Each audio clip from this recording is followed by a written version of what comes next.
이제 할리우드 아니라 할리우드 아니야. 이번에 톰 크루즈는 또 한국부터 간다며 미국 영화 제작사 직원들이 한국의 영화 산업에 대해 극찬하고 있습니다. 어떤 사연이 있는지 한번 들어보겠습니다. 저는 할리우드 영화 배급사에서 일하는 스웨덴계 미국인 아스트리드예요. 얼마 전만 해도 할리우드는 영화를 사랑하는 모든 이들의 꿈의 직장이었죠. 하지만 지금은 많이 달라졌습니다. 사무실에 앉아 모니터를 보며 이런 생각이 들었어요. 예전엔 이곳에서 전 세계 영화의 흥망성쇠가 결정됐는데 이제는 그저 식상한 이야기만 반복하는 사골 우드가 되어버렸다고들 하더라고요. 매일 아침 출근하면서 보게 되는 우리 사무실의 풍경은 예전과는 많이 다릅니다. 직원들은 더 이상 할리우드 영화 이야기를 하지 않아요. 대신 넷플릭스 순위를 확인하며 또 한국 드라마가 1위를 했다며 이야기꽃을 피우죠. CSI나 위기의 주부들 같은 미국 드라마가 전 세계를 휩쓸던 시절이 있었는데 지금은 한국 컨텐츠들이 그 자리를 완전히 차지했습니다. 특히 요즘 우리 사무실에서는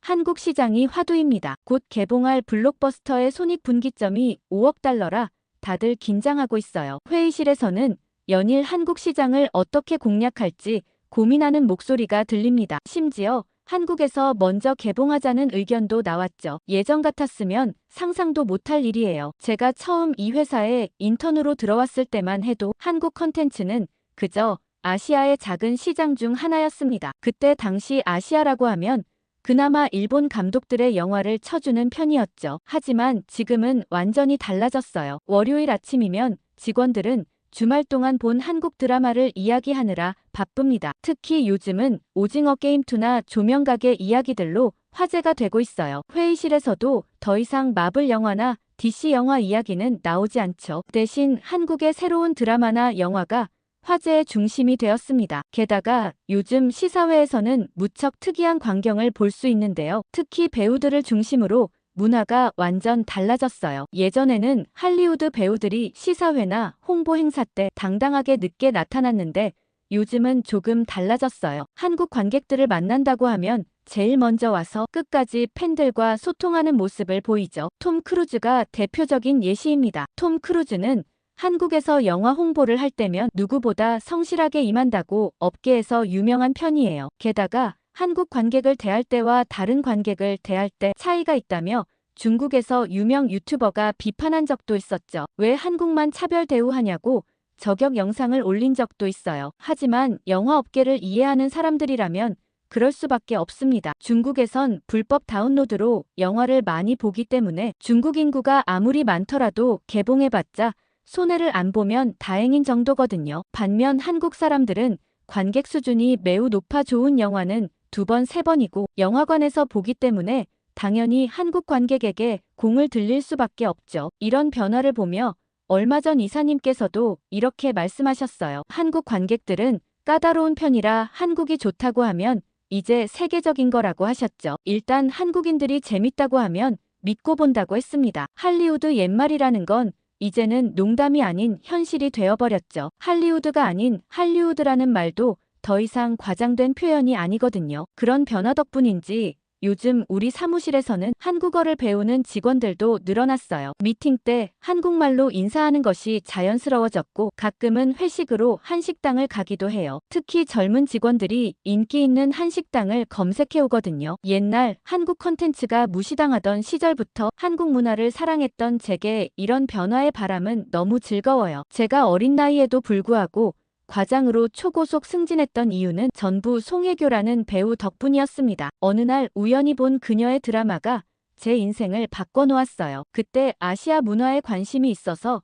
이것저것 찾아보던 중이었는데 송혜교가 주연으로 나온 드라마를 보게 되었죠. 밤을 새워가며 그녀의 작품들을 정주행했던 기억이 납니다. 눈물 콧물 흘려가며 드라마에 푹 빠져있던 시절이었어요. 드라마를 보면서 이런 생각이 들었죠. 이런 작품을 만드는 사람들과 함께 일하고 싶다고요. 그래서 영화 산업에 뛰어들기로 결심했습니다. 제가 처음 이 회사에 인턴으로 들어왔을 때는 정말 아무것도 모르는 신입이었어요. 하지만 한 가지만큼은 자신이 있었습니다. 바로 한국 콘텐츠의 가능성이었죠. 지금도 생생하게 기억나는 그날의 회의가 있습니다. 회사에서 아시아 콘텐츠 투자 관련 회의가 있었는데 모두가 일본 애니메이션에만 관심을 보였어요. 당시 팀장님은 일본 애니메이션에 투자해야 한다며 열을 올리고 계셨습니다. 그때 갑자기 저에게 의견을 물으셨죠. 저는 떨리는 마음을 진정시키며 한국 콘텐츠에 투자해보면 어떻겠냐고 조심스럽게 제안했어요. 별에서 온 그대나 시그널 같은 작품들을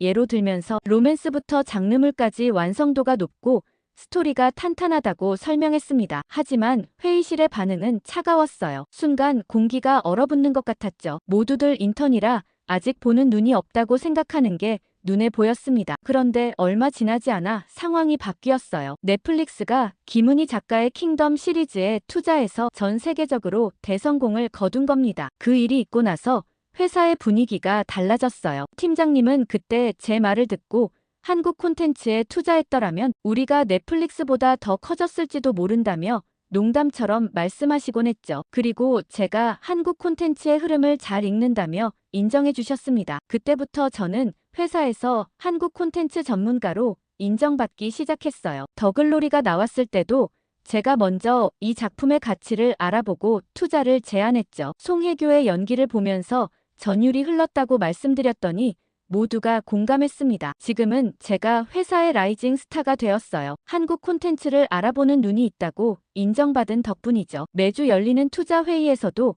제 의견은 늘 중요하게 다뤄집니다. 제가 추천한 작품들이 좋은 성과를 내면서 신뢰도 쌓였어요. 이제는 한국 콘텐츠 투자를 반대하는 목소리는 찾아보기 힘들어졌습니다. 오히려 어떤 작품에 투자할지 경쟁이 치열해졌죠. 그리고 그 작품들은 전부 제 손을 거쳐 투자가 이루어지고 있어요. 정말 뿌듯한 일이죠. 최근에도 투자할 만한 작품을 검토해달라는 요청이 물밀듯이 들어와 한동안 야근을 하던 시절이 있었습니다. 그날도 늦게까지 야근을 하고 있었어요. 보통 이 시간이면 사무실이 조용할 텐데 어디선가 낯익은 대사 소리가 들려왔죠. 호기심에 소리가 나는 쪽으로 걸어가 보니 한 직원이 모니터에 바짝 붙어서 뭔가를 보고 있었습니다. 조금 더 가까이 다가가 보니 더 글로리였어요. 그 직원은 최근 들어온 신입사원 서진이었고 서진이는 너무 집중해서 보고 있느라 제가 다가가는 것도 눈치채지 못했죠. 이어폰을 끼고 있었지만 송혜교의 대사가 조금씩 새어나왔어요. 저도 모르게 웃음이 났습니다. 제 그림자가 모니터에 비치자 서진이가 화들짝 놀라며 뒤를 돌아봤어요. 한국계 미국인인 그녀의 얼굴에는 당황스러움이 가득했습니다. 황급히 화면을 끄려고 하는 모습이 귀여워 보였어요. 괜찮다고 말해주고 싶었지만 서진이의 긴장을 풀어주고 싶어서 저도 송혜교 팬이라고 먼저 말을 걸었죠. 그러자 서진이의 얼굴이 순식간에 밝아졌어요. 신입사원이라 조심스러웠다며 수줍게 웃었습니다. 서진이는 어린 시절부터 송혜교의 팬이었다고 했어요. 저는 더 글로리에서 처음 송혜교를 알게 됐다고 하니 서진이는 풀하우스부터 시작해서 태양의 후예까지 거의 모든 작품을 추천해 주었죠. 우리는 늦은 시간에도 불구하고 한국 드라마를 주제로 이야기를 나눴습니다. 제가 과장이라는 직급이 무색할 만큼 우리는 금세 친해졌어요. 서진이는 직급에 상관없이 편하게 대화를 이어갔고 저 역시 그런 그녀가 좋았죠. 이야기를 나누다 보니 우리는 단순히 같은 배우의 팬이라는 것 이상으로 공통점이 많다는 걸 알게 됐어요. 한국 드라마를 보며 영화 산업에 관심을 갖게 된 것도 비슷했고 한국 콘텐츠의 매력에 빠진 시기도 비슷했죠. 그날 이후로 우리는 자주 만나서 한국 드라마와 영화 이야기를 나누게 됐어요. 직급 차이를 뛰어넘어 친구처럼 지내면서 점심시간이면 함께 도시락을 먹으며 새로 나온 한국 드라마에 대해 토론했고 퇴근 후에는 카페에 앉아 한국 영화를 리뷰하기도 했죠. 서진이는 저에게 한국 문화의 깊이를 알려주었고 저는 서진이에게 외국인의 시각에서 본 한국 콘텐츠의 매력을 설명해 주었습니다. 저는 서진이에게 어떤 계기로 이 일을 시작했는지 궁금해졌어요. 서진이의 입에서 나온 이야기는 너무 마음이 아팠죠. 어린 시절 미국의 작은 도시에서 자란 서진이는 반에서 유일한 아시아계 학생이었다고 해요. 매일 아침 등교가 두려웠다고 했죠. 아이들은 서진이의 생김새를 놀리고 점심시간이면 도시락을 몰래 훔쳐다 쓰레기통에 버리곤 했대요. 특히 김치 냄새가 난다며 서진이를 피하던 아이들의 모습이 아직도 생생하다고 했습니다. 가장 마음 아팠던 건 복도에서 마주치면 일부러 눈을 가늘게 찢으며 비웃던 아이들의 모습이었대요. 한 번은 할로윈 파티에서 서진이를 따라하며 놀리는 아이들 때문에 화장실에서 혼자 울었던 기억도 있다고 했죠. 점점 자신의 모습이 부끄러워지기 시작했다고 합니다. 중학생이 되자 서진이는 자신의 모습을 바꾸기로 결심했대요. 머리를 노랗게 염색하고 파란 컬러 렌즈를 끼고 다녔죠. 심지어 부모님께 공공장소에서는 한국어로 말씀하지 말아달라고 부탁했다고 해요. 집에서 흘러나오는 한국 드라마 소리가 이웃들에게 들릴까봐 창문을 꼭꼭 닫고 지냈다고 합니다. 하지만 시간이 흐르고 K-팝이 세계적으로 유명해지기 시작하면서 상황이 달라지기 시작했대요. 학교의 분위기가 완전히 바뀌었다고 했습니다. 예전에 서진이를 괴롭히던 아이들이 이제는 먼저 다가와 한국에 대해 물어보기 시작했대요. 그때는 단지 한국인이라는 이유만으로 친구들 사이에서 인기 있는 존재가 되었다고 했습니다. 심지어 예전에 서진이를 놀리던 아이들이 이제는 한국 문화를 배우고 싶다며 따라다니기 시작했다고 하더라고요. 서진이는 그때서야 자신의 정체성을 부끄러워했던 과거가 얼마나 잘못되었는지 깨달았다고 해요. 예전에 감추려 했던 검은 머리로 돌아갔고 당당하게 한국어로 대화하기 시작했대요. 부모님이 보시는 한국 드라마도 함께 보면서 이제는 오히려 한국 문화를 더 깊이 이해하려 노력했다고 합니다. 그 이야기를 들으며 저는 마음이 무거워졌어요. 어린 시절 서진이가 겪었을 상처들이 얼마나 컸을지 감히 상상할 수도 없었습니다. 인종차별을 했던 그 아이들을 대신해 사과하고 싶은 마음이 들었어요. 하지만 서진이는 오히려 그 시절이 있었기에 지금 자신이 할 수 있는 일이 무엇인지 더 잘 알게 되었다며 웃더라고요. 그래서 서진이는 할리우드에서 한국 문화를 알리고 싶다고 했죠. 한국 문화가 더욱 발전하고 세계적으로 인정받을 수 있도록 자신의 자리에서 최선을 다하고 싶다고 말하는 서진이의 눈빛에서 강한 결심이 느껴졌습니다. 그 모습을 보고 신입이지만 저도 배울 점이 많다고 여겼고 서진이에게도 많은 조언을 구하기 시작했습니다. 그러던 어느 아침 회의실에서 특별한 경험을 했어요. 5월에 개봉할 우리 회사의 대작 영화 홍보 일정을 논의하는 자리였는데 모든 임원진이 한국 시장에 촉각을 곤두세우고 있었죠. 회의가 시작되고 얼마 지나지 않아 마케팅 부장님이 흥미로운 이야기를 꺼내셨어요. 바로 일본 영화 러브레터의 30주년 재개봉 소식이었습니다. 이 영화가 특별한 건 일본에서는 2만 명도 들지 않은 관객 수를 기록했지만 한국에서는 무려 100만 명이 넘는 관객을 동원했다는 거예요. 더 놀라운 건 그 뒤의 이야기였죠. 러브레터는 한국에서만 벌써 9번이나 재개봉되었다고 해요. 이 말에 임원진들 전체가 깜짝 놀랐습니다. 첫 개봉작도 아닌 영화가 이렇게 많이 재개봉된다는 건 정말 특별한 일이었습니다. 한국 관객들의 안목이 얼마나 독특하고 깊이 있는지 보여주는 사례라고 생각했죠. 그러다 누군가 테이큰의 일화를 들려주었어요. 프랑스에서 제작된 이 영화는 본국에서조차 외면받아 개봉 2주 만에 막을 내릴 위기에 처했었죠. 그런데 리암 니슨이 아일랜드에 사는 조카로부터 뜻밖의 전화를 받았다고 합니다. 한국에 여행 갔다가 봤는데 영화가 대박이라는 거였어요. 실제로 한국에서 테이크는 엄청난 성공을 거뒀고 이것이 전 세계 개봉의 시발점이 되었다고 해요. 리암 니슨은 이후 인터뷰에서 한국이 자신의 영화 인생을 바꿔놓았다고 말했다고 합니다. 50대 후반의 나이에 액션 배우로 새롭게 태어날 수 있었던 것도 한국 관객들 덕분이라는 얘기가 나왔습니다. 이런 이야기들이 오가는 동안 회의실의 분위기가 달라졌어요. 모두가 한국 시장의 중요성을 실감한 듯 했습니다. 특히 우리 영화의 홍보 일정을 논의할 때는 한국을 최우선으로 고려해야 한다는 의견이 지배적이었어요. 한 임원은 한국 관객들의 까다로운 취향을 맞추는 게 전 세계 흥행의 바로미터가 될 거라고 말씀하셨어요. 그래서 한국에서의 일정을 먼저 잡고 다른 국가들의 일정을 조율하기로 했죠. 이제는 정말 한국이 재미있다고 하면 전 세계가 인정한다는 공식이 생긴 것 같았습니다. 이사님은 이번 프로젝트를 제게 일임하셨죠. 이 프로젝트의 리더를 맡아 팀원까지 꾸려 한국으로 간다니 가슴이 두근거렸어요. 저는 이번 프로젝트의 중요성을 생각하고는 회사의 최고 인재들로만 팀을 꾸렸어요. 마케팅 수석 매니저인 데이비드는 할리우드의 수많은 흥행작을 성공으로 이끈 전문가였고 제임스는 아시아 시장 분석의 대가였죠. 거기에 한국 문화에 대한 남다른 통찰력을 가진 서진이까지 합류하면서 우리는 완벽한 팀이 되었습니다. 비행기에서도 이 프로젝트를 수십 번 검토하며 잠을 이루지 못했습니다. 그리고 도착해보니 늦은 밤이었죠. 호텔에 도착하고 짐을 풀고 있는데 갑자기 서진이가 배가 고프지 않냐고 물어봤습니다. 사실 비행기에서 기내식을 먹긴 했지만 출출해지기 시작하던 참이었어요. 서진이는 제 표정을 보더니 한국의 야식 문화를 소개해주겠다며 스마트폰을 꺼냈죠. 배달 앱을 보여주는데 저는 깜짝 놀랄 수밖에 없었습니다. 이 늦은 시간에도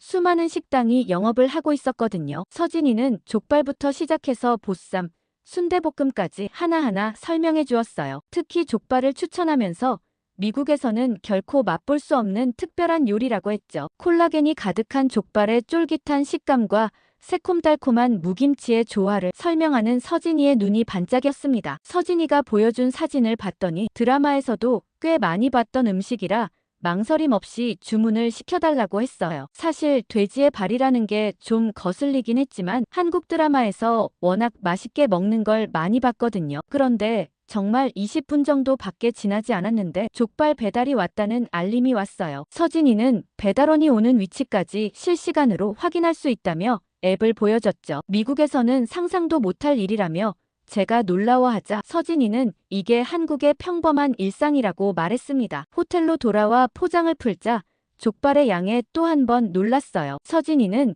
한국의 배달 음식은 양이 푸짐한 게 특징이라고 설명해 주었죠. 김치와 무김치 같은 기본 반찬들도 듬뿍 들어있었고 심지어 마늘 소스까지 세세하게 포장되어 있었습니다. 처음 먹어보는 족발의 맛에 저는 완전히 매료되고 말았어요. 쫄깃하면서도 부드러운 식감이 특별했고 양념의 맛도 환상적이었죠. 서진이는 제가 맛있게 먹는 모습을 보며 뿌듯해하는 것 같았습니다. 제게 이런 배달 문화는 정말 신선한 충격이었어요. 밤늦게도 따뜻한 음식을 배달시켜 먹을 수 있다는 게 놀라웠죠. 게다가 배달원의 실시간 위치 추적이나 리뷰 시스템까지 모든 게 완벽하게 갖춰져 있었습니다. 서진이는 이런 편리한 문화가 발달한 이유가 한국인들의 빨리빨리 문화 때문이라고 설명해 주었어요. 저는 이게 빨리빨리 문화만으로는 설명하기 어렵다는 느낌이 들었습니다. 단순히 속도의 문제가 아니라 서비스의 질과 편의성을 중시하는 한국 문화의 특징이라고 감탄했죠. 양이 너무 많아 배가 불러 그대로 자면 안 될 것 같아 호텔 헬스장이라도 걸어야겠다고 생각했어요. 그러자 서진이가 갑자기 주변을 산책하자고 제안하더라고요. 순간 저는 귀를 의심했죠. 밤 10시가 넘은 시간에 거리를 걷자니 미국에서의 경험이 자동으로 떠올랐습니다. LA에서 살 때의 기억이 생생했어요. 한 번은 지하철역에서 집까지 고작 10분 거리를 걸어가는데 3번이나 위험한 일을 겪었죠. 마약에 취한 사람들이 다가오거나 노숙자들이 시비를 걸었던 기억이 아직도 생생해요. 그 이후로는 밤에 절대 걷지 않고 우버를 타고 다녔습니다. 하지만 서진이는 제 걱정을 눈치챘는지 여기는 한국이라며 안심시켜 주었어요. 반신반의하는 마음으로 호텔 밖으로 나섰는데 저는 눈앞의 광경을 믿을 수 없었습니다. 거리는 나처럼 환하게 밝혀져 있었고 사람들로 활기가 넘쳤어요. 편의점은 24시간 영업 중이었고 카페에는 아직도 손님들이 있었죠. 거리 곳곳에서는 반려견과 산책하는 사람들이 보였고 벤치에 앉아 맥주를 마시는 젊은이들도 있었어요. 특히 놀라웠던 건 여성들이 혼자서도 당당하게 거리를 걷고 있다는 점이었습니다. 미국에서는 상상도 할 수 없는 광경이었어요. 해가 지면 거리는 으슥해지고 위험한 사람들이 나타나기 시작하죠. 특히 대도시의 밤거리는 더욱 위험해서 해가 지면 집에 들어가야 안전하다는 게 상식이에요. 하지만 서울의 밤거리는 달랐습니다. 서진이는 자기도 처음에는 어릴 때부터 미국에서 살아왔어서 이런 문화가 믿기지 않았다고 해요. 어릴 때 부모님이 한국은 안전하다고 말씀하셨는데 실제로 와서 보니 그 말의 의미를 제대로 이해하게 됐다고 했죠. 우리는 1시간 넘게 거리를 걸으며 이야기를 나눴어요. 골목골목을 걸을 때마다 새로운 것들이 눈에 띄었습니다. 늦은 시간임에도 불구하고 불이 켜진 가게들이 많았고 식당에서는 아직도 손님들이 식사를 즐기고 있었어요. 한 골목에서는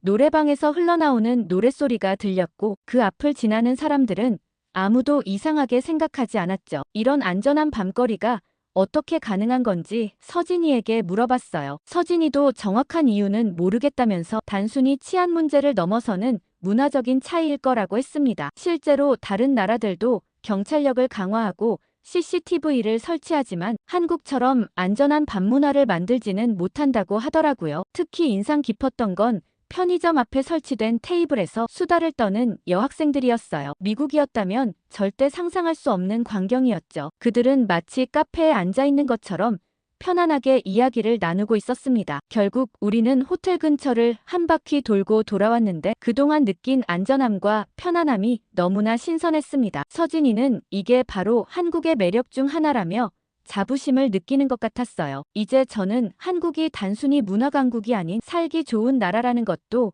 이해하게 됐습니다. 다음 날 아침 우리는 상암동에 있는 시사를 방문했어요. 로비에 들어서는 순간부터 이곳이 평범한 방송국이 아니라는 걸 직감할 수 있었습니다. 초현대식 건물의 로비에는 전 세계 각국의 방송사와 제작사 관계자들이 북적였어요. 직원의 안내로 먼저 편집실을 둘러보게 되었는데 저는 할리우드의 최신 시설을 봐왔음에도 깜짝 놀랄 수밖에 없었습니다. 8K 해상도의 대형 모니터가 벽면을 가득 채우고 있었고 실시간으로 전 세계 제작진들과 소통할 수 있는 화상 시스템도 갖춰져 있었어요. 특히 인상 깊었던 건 실시간 편집 시스템이었습니다. 촬영 현장에서 찍힌 영상이 즉시 편집실로 전송되어 바로 작업이 가능했어요. 할리우드에서는 아직도 촬영본을 물리적으로 이동시켜야 하는 경우가 많은데 이곳은 그럴 필요가 없었죠. 게다가 CG 작업실엔 수십 대의 고성능 컴퓨터가 돌아가고 있었고 작업자들은 3D 홀로그램 같은 화면을 보며 작업하고 있었죠. 이런 기술력이 있었기에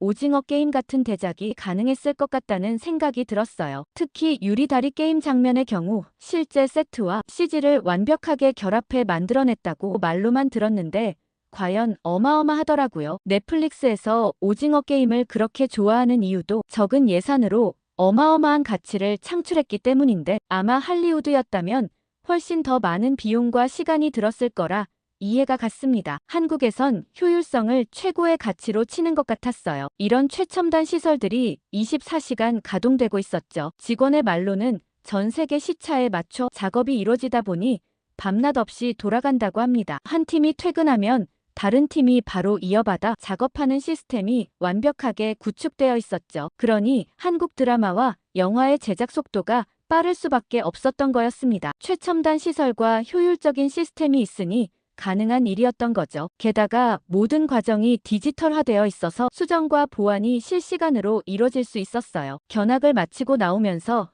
이곳을 견학하러 온 할리우드 스튜디오 팀들이 보였어요. 직원은 한국 시스템을 벤치마킹하러 많이들 온다고 하더라고요. 그동안 할리우드가 앞서 있다고만 생각했는데 이제는 오히려 한국의 제작 시스템을 배우러 온다니 격세지감이 느껴졌습니다. 그러나 이런 기술력은 단순히 장비의 문제가 아니었습니다. 새로운 기술을 빠르게 받아들이고 효율적으로 활용하는 한국만의 특별한 능력이 있다는 생각이 들었어요. 게다가 한국의 젊은 기술자들의 눈빛은 매우 특별했습니다. 그들의 눈빛에서 새로운 것을 창조하고자 하는 열정이 느껴졌어요. 할리우드에선 인기 많은 작품들을 조금만 바꿔 계속 비슷비슷한 작품들만 내보이는 반면 한국은 관행에 얽매이지 않고 자유롭게 새로운 시도를 하는 모습이 인상적이었죠. 그런데 직원의 행동은 조금 거슬리긴 했어요. 저희를 손님으로 보고 안내를 하는데도 계속 휴대폰을 흘끔흘끔 보더라고요. 업무 시간에 이런 태도는 옳지 않다고 여겼습니다. 직원이 잠시 자리를 비웠을 때 서진이에게 이런 점에 불만을 토로했어요. 어쨌든 업무 중인데 계속 휴대폰을 보는 게 좀 기분이 나빴다고 했죠. 그러자 서진이는 한국의 업무 플랫폼 때문일 거라고 얘기해 주었습니다. 그러면서 자신의 휴대폰에 깔려있는 카카오톡을 보여주었어요. 한국 사람들은 단체 채팅 어플을 이용해서 업무를 서로 주고받는다고 하더라고요. 처음에는 이해가 안 됐어요. 미국에서는 이메일이나 슬랙으로 업무 연락을 하는데 메신저로 일을 한다니 의아했죠. 하지만 서진이가 보여주는 화면을 보고 실제로 체험해보니 놀라웠습니다. 이메일보다 훨씬 빠른 소통이 가능했고 즉각적인 피드백이 가능하다는 얘기를 들으며 신선한 충격을 받았어요. 특히 인상적이었던 건 의사결정 속도였습니다. 미국에서는 하나의 결정을 내리기 위해 수많은 회의와 이메일이 오가야 하는데 이곳에서는 카카오톡 하나로 모든 게 해결되더라고요. 심지어 그룹 채팅방에서 실시간으로 피드백이 오가면서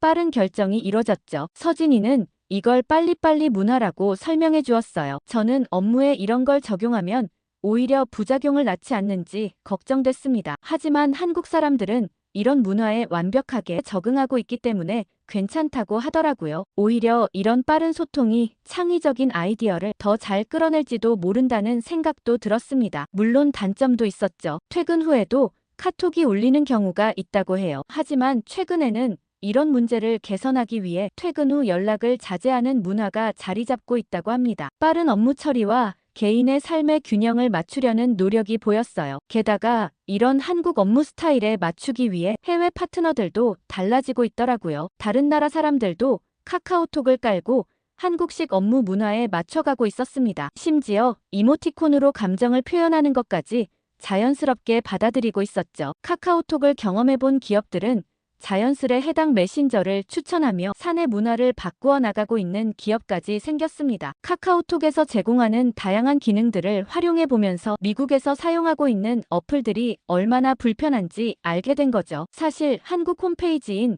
네이버와 미국 대표 구글만 비교해봐도 차이를 확연히 느낄 수 있어요. 네이버는 다양한 기사와 검색창, 정보들로 가득해 사용자 편의를 돕는 반면 구글은 검색창만 떡하니 있는 편이죠. 이미지나 꾸밈도 별로 없고요. 그래서 미국 사람들 사이에서는 한번 한국 문화를 경험하고 나면 그 편리함에 쉽게 다른 문화로 넘어갈 수 없다는 말을 우스갯소리로 자주 하는 것 같아요. 이런 한국의 독특한 업무 문화를 경험하면서 이해하게 된 것이 있었습니다. 왜 한국의 콘텐츠 제작 속도가 이토록 빠른지, 그리고 어떻게 이런 높은 품질의 작품들을 연이어 만들어낼 수 있는지 알 수 있었어요. 효율적인 시스템과 빠른 의사결정, 그리고 수평적인 소통이 만들어낸 결과물이었던 거죠. 저는 시사의 회의실 구역에 들어서며 또 한 번 놀라움을 금치 못했어요. 마치 UN 본부 같았달까요? 수십 개의 회의실이 모두 각국의 방송사와 제작사 관계자들로 가득 차 있었습니다. 높아진 한국의 인기를 실감할 수 있었어요. 프랑스 방송사 관계자들은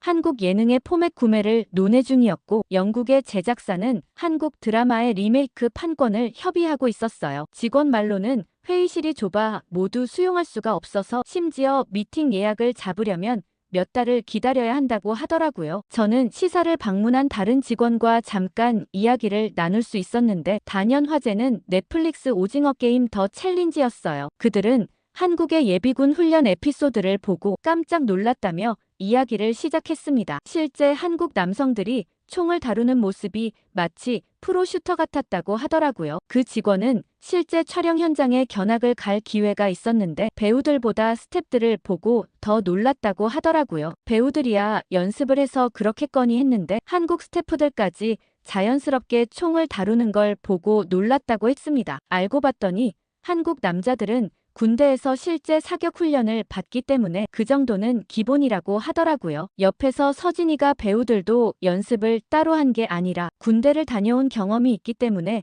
총을 사용하는 게 자연스러웠을 것이라고 하더라고요. 그러다 한 영국 PD는 한국 남자들이 마치 인간병기 같다며 농담을 던졌어요. 그러면서 이런 군대 문화가 한국 드라마의 액션씬이나 군대 소재 작품들의 리얼리티를 높이는데 한몫한다고 평가했습니다. 실제로 한국의 액션 소재 영화들은 해외에서도 높은 평가를 받고 있다고 하더라고요. 회의실을 돌아다니며 들은 이야기들이 하나같이 흥미진진했어요. 어떤 사람들은 한국의 독특한 문화를 이해하기 위해 전문가를 고용했다고 하고, 또 어떤 이들은 한국어를 배우기 시작했다고 합니다. 한국 문화에 대한 그들의 진지한 접근 방식이 인상적이었죠. 서진이는 이런 관심이 단순한 호기심을 넘어섰다고 설명해 주었어요. 이제는 전 세계 제작자들이 한국의 제작 방식과 문화적 특징을 깊이 있게 연구하고 있다고 합니다. 심지어 일부 할리우드 스튜디오는 한국의 제작 시스템을 벤치마킹하기 시작했다고 하더라고요. 이날의 경험은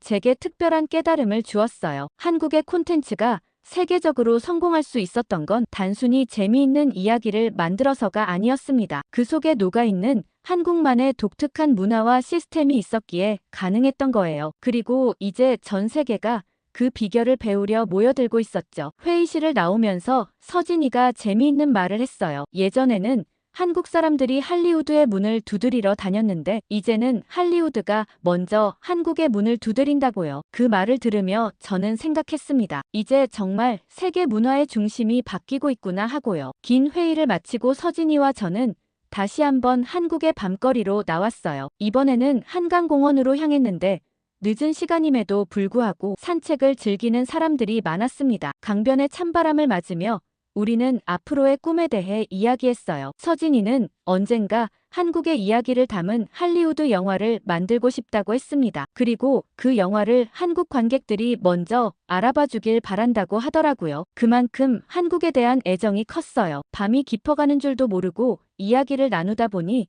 어느새 시간이 한참 지났어요. 하지만 한국의 안전한 거리에서 우리는 전혀 불안함 없이 마음 깊은 이야기를 나눌 수 있었습니다. 이건 역시 한국만의 특별한 매력이 아닐까 생각했어요. 한국에 다녀온 후 이제 우리는 5월에 있을 대작 영화의 개봉을 준비하고 있어요. 서진이와 저는 매일 밤늦게까지 한국 시장 전략을 논의하고 있죠. 이번 영화는 우리 회사가 엄청난 투자를 한 작품이라 모두가 긴장하고 있습니다. 특히 흥미로운 건 이번에는 한국에서 월드 프리미어를 하기로 결정했다는 거예요. 미국보다 한국을 먼저 선택한 건 우리 회사 역사상 처음 있는 일이죠. 주연 배우들도 모두 한국 홍보를 최우선으로 생각하고 있고 만장일치로 결정된 사항이에요. 그리고 저는 개봉하는 5월에 맞춰 다시 한국을 찾을 계획을 세우고 있어요. 이번에는 업무 외에도 개인적인 시간을 더 가질 생각입니다. 특히 한국의 영화관에서 우리 영화를 직접 볼 계획을 하고 있어요. 한국의 평가가